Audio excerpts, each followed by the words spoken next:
La vigile matinale provient de l'œuvre de Saïli Guardado, Méditation quotidienne au féminin. La méditation de ce matin, aujourd'hui 12 août 2025, est tirée de Matthieu 14, verset 9. Le roi fut attristé, mais à cause de ses serments et des convives, il commanda de la lui donner. Couper des têtes, page 232. La vengeance qu'elle planifiait contre celui qui l'avait blâmé pour son péché s'est finalement concrétisée.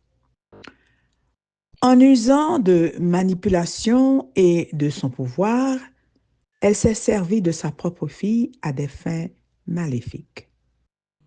Dès que l'occasion s'est présentée, elle ne l'a pas laissé échapper et a accompli son vœu de mettre fin à la vie du plus grand prophète de l'histoire.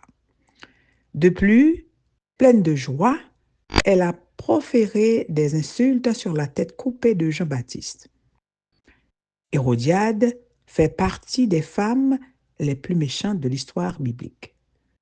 Depuis toujours, la nature pécheresse de l'homme se manifeste lorsqu'il écarte de son chemin tout ce qui fait obstacle à ses projets mauvais et égoïstes. Nous nous souvenons de la courte vie d'Abel. Ce que nous savons de lui est qu'il a fait la volonté de Dieu, mais que son frère Caïn l'a assassiné.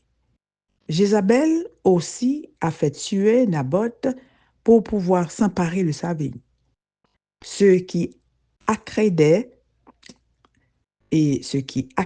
au trône faisaient tuer leurs frères et tous ceux qui représentaient une menace pour leur maintien au pouvoir. Le peuple rebelle d'Israël a lapidé les prophètes.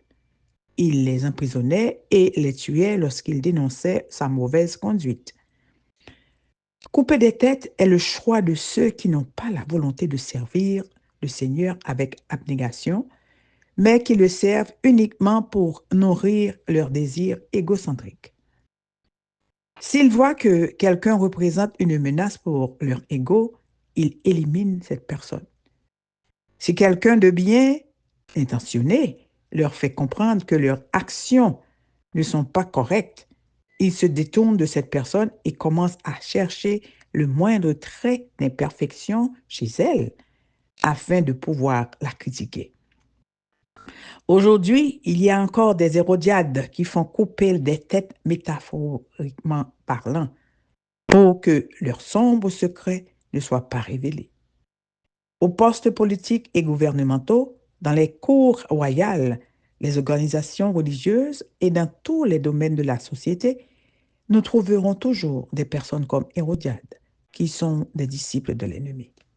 La bonne nouvelle, c'est que si nous laissons Dieu habiter dans nos cœurs, il n'y aura pas de place pour l'orgueil, mais nous accepterons humblement que quelqu'un mette le doigt sur nos erreurs. Soyons sages en écoutant les réprimandes et en choisissant d'offrir un service agréable au Seigneur. Un service présenté avec des mains pures et non tachées comme celles d'Hérodiade. Amen, amen, amen. Heureuse d'avoir des mains pures. Heureuse d'avoir les mains pures. Que Dieu vous bénisse. Bonne journée.